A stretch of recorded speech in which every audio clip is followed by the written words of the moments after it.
Genesisy toko fa 17. Ny nandehanany zanak'i Jakoba fanondrony sy ny zahany Josefa toetrasy.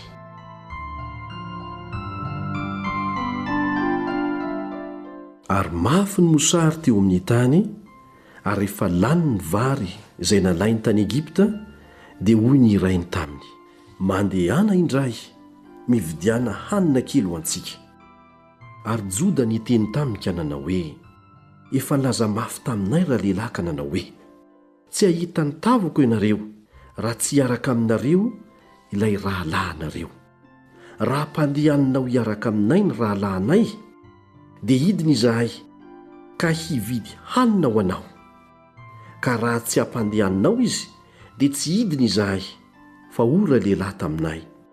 Tsy ahita ny tavako ianareo raha tsy hiaraka aminareo ilay rahalahinareo. Ary hoy Israely: nahoana dia nampididoza tamiko ianareo, ka nanambara tamin-dra lehilahy fa mbola nanan-drahalahy koa ianareo. Ary hoy izy ireo: nanadina dia nanadina ny amin'ny tenanay sy ny mpianakavinay raha lehilahy ka nanao hoe: mbola velona ihany va aza irainareo, ary manan-drahalahy hafa koa va ianareo? Dia nambaranay taminy arak'izany teny izany. Moa nampoizinay akory va izay hanaovany hoe entomidina ny rahalahy ianareo? Ary hoy Joda tamin'Israely rainy: ampandehano hiaraka amiko ny zaza, dia hiainga izahay ka handeha, mba ho velona isika ka tsy ho faty, dia izahay sy ianao ary ny zanantsika madinika koa. Izaho no hiantoka azy, amin'ny tanako no handraisanao azy. Raha tsy hoentiko aty aminao ka hatolotra eto anatrehanao izy, dia homeloko aminao amin'ny andro rehetra iainako aho. Fa raha tsy mijanojano izahay, dia efa tafaverina fanondrono toy izahay.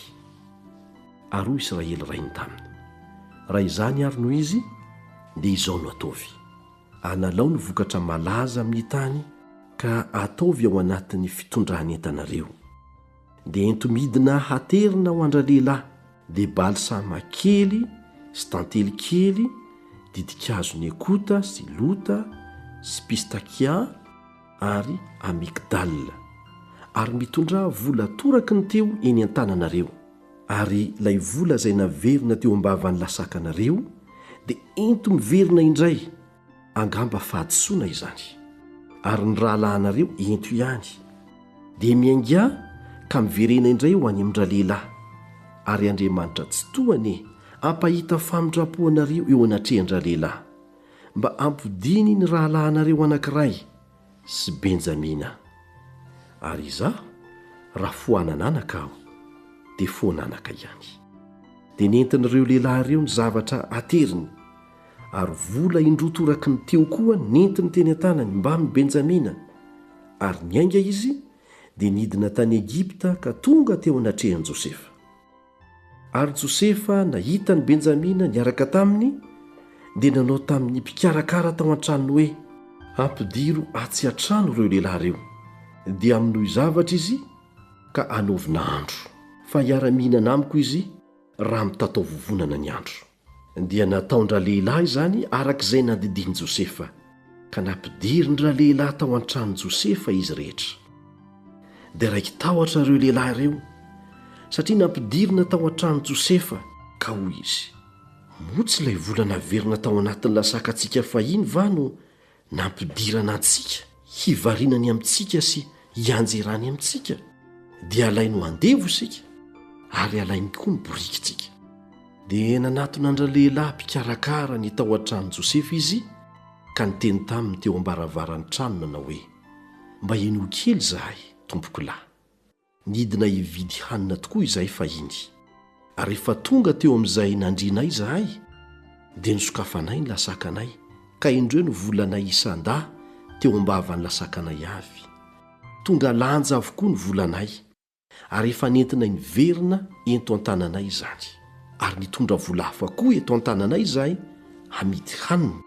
Tsy fantatra izay nanao ny volanay tao anatin'ny lasakanay. Ary hoy izy: matokia ianareo, fa aza matahotra. Andriamanitra reo dia Andriamanitra ny rainareo no nanome anareo harena tao anatin'ny lasakanareo. ny volanareo dia efa tonga taty amiko ihany dia namoaka ny Simeona ho eo aminy izy. Ary nampidirin-dra lehilahy tao an-tranon'i Josefa ireo olona ireo ka nomeny rano dia nanasa tongotra izy ary ny borikiny nomeny hanina ihany koa. Dia nandamina ny zavatra aterina izy mandra-piavon'i Josefa rehefa mitadao vovonana ny andro, fa efa reny fa eo no hihinanany hanina. Ary rehefa tonga tao an-trano Josefa dia nampidirina izy mirahalahavy ho ao an-trano mba hatolotra azy ireo zavatra efa nentiny dia ninkohoka tamin'ny tany teo anatrehany izy. Ary Josefa nanontany ny toeny ka nanao hoe, tsara ihany va ny rainareo? Ilay antitra nolazainareo? Mbola velona ihany va izy? Dia hoy izy ireo, tsara ihany ny mpanomponao rainay, mbola velona ihany izy. Dia niondrika izy ireo ka ninkohoka. Ary Josefa nanompo ny masony ka nahita ny Benjamina rahalahiny, zanakalahiny reniny, dia hoy izy, io va no zandrinareo faralahy izay nolazainareo tamiko? Sady hoy koa izy, Andriamanitra ny hanisoanao anaka. Dia niala faingana Josefa fa nangoragoraka ny fony noho ny rahalahiny ka nitady izay hitomanina izy dia niditra tao anefitrano izy ka nitomany tao.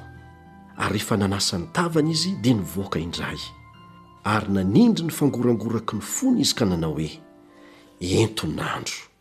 Dia narosony mitokana ny ho an'i Josefa ary mitokana ny ho an'ny rahalahiny ary mitokana ihany koa ny ho an'ny Egiptianina izay nihinana teo aminy, satria ny Egiptianina tsy mahazo miarakomana amin'ny Hebreo fa fahavetavetana tamin'ny Egiptianina izany.